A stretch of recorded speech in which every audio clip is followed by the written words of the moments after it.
പഞ്ചവാദ്യം പഞ്ചാരിയിൽ തിളങ്ങി ഒരു excise inspector. Kozhikode excise range ഓഫീസിലെ എക്സൈസ് ഇൻസ്പെക്ടർ പ്രഹ്ലാദനാണ് പഞ്ചാരിയിൽ താളപ്പെരുക്കം സൃഷ്ടിച്ചത്.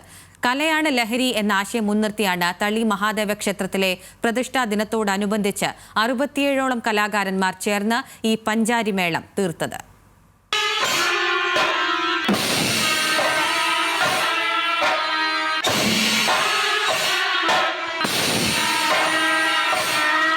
കോഴിക്കോട് തളി മഹാദേവ ക്ഷേത്രത്തിലെത്തിയ ചെണ്ടമേള സ്നേഹികൾക്ക് ഇത് വേറിട്ട കാഴ്ചാനുഭവമാണ്.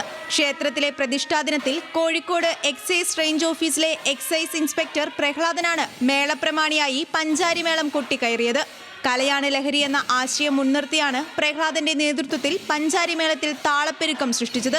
തിരക്കുള്ള ഔദ്യോഗിക ജീവിതത്തിനിടയിൽ ചെറുപ്പം തൊട്ടേ പഠിച്ച ചെണ്ടമേളത്തെ കൈവിടാതെ കാത്തുവയ്ക്കുകയാണ് തൃശൂർ അരിമ്പൂർ സ്വദേശിയായ പ്രഹ്ലാദൻ. ഞാൻ 2024 സർവീസിൽ കയറിയ ആളാണ്.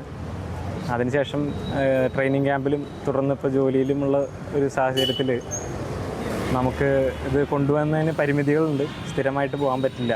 എന്നിരുന്നാലും വിശ്രമവേളകൾ കലയ്ക്ക് വേണ്ടി എങ്ങനെ ഉപയോഗിക്കാമെന്നുള്ള ഒരു ചിന്തയിലാണ് ഇപ്പോൾ ഇത് കൊണ്ടുപോയിക്കൊണ്ടിരിക്കുന്നത്.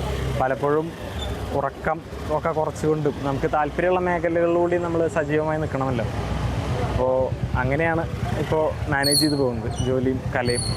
തൃശൂർ പൂരം, പെരുവനം, ആറാട്ടുപുഴ പൂരങ്ങൾ, കൂടൽമാണിക്യം ക്ഷേത്രോത്സവം, തൃപ്പൂണിത്തുറ വൃശ്ചികോത്സവം എന്നിവയിലെ നിറസാന്നിധ്യമാണ് ഈ എക്സൈസ് ഇൻസ്പെക്ടർ. പുതുതലമുറ ലഹരിയിലേക്ക് വഴിമാറുമ്പോൾ ചെണ്ടമേളം പോലുള്ള ഇത്തരം കലകളിലേക്ക് വരുന്നവർ ലഹരിയിലേക്ക് എത്തില്ലെന്നാണ് മേളപ്രമാണിയായ എക്സൈസ് ഇൻസ്പെക്ടറുടെ അനുഭവ സാക്ഷ്യം.